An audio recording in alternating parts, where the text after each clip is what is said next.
कभी सोचा है एक ऐसे शहर के बारे में जहां एक पूरा का पूरा महाकाव्य मानो जिंदा हो उठता हो? तो चलिए आज हम सब मिलकर उसी अयोध्या की यात्रा पर चलते हैं। देखिए, ये जो पवित्र सरयू नदी के किनारे बसा शहर है ना, ये बस कोई मैप पर एक जगह नहीं है। यहाँ की तो हवा में रामायण की कहानियां गूंजती हैं। आप कह सकते हैं कि यहाँ का हर मंदिर, हर घाट उस महाकाव्य का एक जीता जागता पन्ना है। अच्छा, एक बात बताइए, क्या कभी सोचा है कि अयोध्या नाम का मतलब क्या है? इसका मतलब है एक ऐसा शहर जिसे जीता नहीं जा सकता, मतलब इनविंसिबल। और ये सिर्फ प्राचीन कोसल साम्राज्य की राजधानी ही नहीं थी, ये भगवान राम की जन्मभूमि भी है। और यही बात इसे सदियों से आस्था का एक, आप कह सकते हैं, अटूट केंद्र बनाती है। अयोध्या को हिंदू धर्म के 7 सबसे पवित्र शहरों मतलब सप्तपुरियों में से एक माना जाता है, और इसका कारण भी बिल्कुल साफ है। सोचिए, यहीं से तो भारतीय सभ्यता के सबसे बड़े महाकाव्य की शुरुआत हुई, और आज भी लोग, तीर्थयात्री यहाँ राम के आदर्शों से एक तरह की प्रेरणा लेने आते हैं। ये मर्यादा पुरुषोत्तम की जन्मभूमि है, मतलब पुरुषों में सबसे उत्तम भगवान राम की, वो धर्म के प्रतीक हैं। अब धर्म का मतलब क्या है? सही आचरण, कर्तव्य का रास्ता। और उनके जो गुण हैं, सत्य, करुणा, न्याय, बस यही वो चीजें हैं जो हर साल लाखों लोगों को यहाँ खींच लाती हैं। तो अब बात करते हैं अयोध्या के बिल्कुल दिल की। जी हाँ, हाल ही में बने भव्य श्री राम जन्मभूमि मंदिर की। देखिए, ये सिर्फ कोई इमारत नहीं है, ये तो करोड़ों लोगों की आस्था और उनकी भक्ति का प्रतीक है। आपको अंदाजा है ये कितना बड़ा है? ये मंदिर पूरे 70 एकड़ के विशाल एरिया में फैला है। जरा सोच कर देखिए, ये लगभग 50 फुटबॉल मैदानों के बराबर है। मतलब इसका जो विशाल आकार है ना, वही इसकी भव्यता और इसके महत्व को दिखाता है। इस मंदिर की जो वास्तुकला है, वो अपने आप में किसी चमत्कार से कम नहीं है। इसे पारंपरिक नागर शैली में बनाया गया है। ऊंचे ऊंचे शिखर जो ऐसे लगते हैं मानो आकाश को छू रहे हों, और वो गुलाबी बलुआ पत्थर जिसपे इतनी बारीक नक्काशी है, उसमें रामायण के दृश्य एकदम जीवंत हो उठते हैं।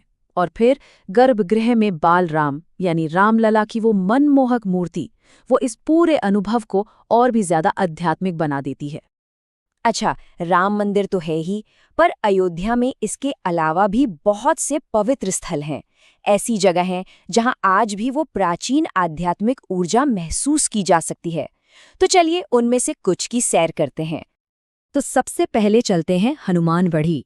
यहाँ पहुँचने के लिए 76 सीढ़ियाँ चढ़नी पड़ती हैं, और यकीन मानिए, हर कदम के साथ एक अलग ही ऊर्जा महसूस होती है।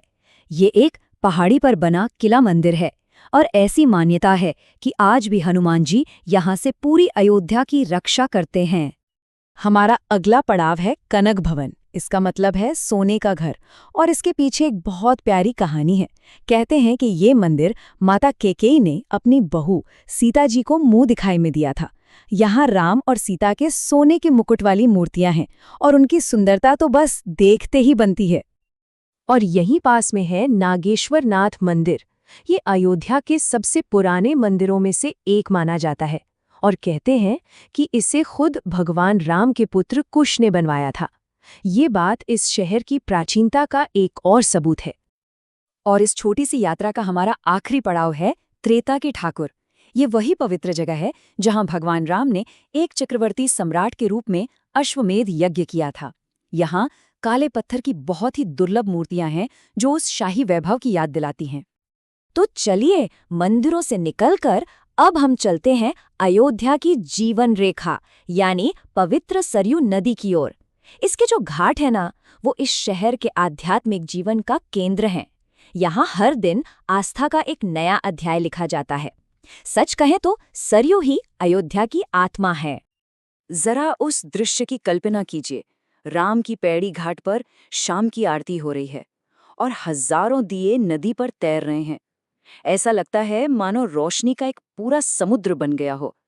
ये एक ऐसा अनुभव है जिसे सच में शब्दों में बयां करना बहुत मुश्किल है।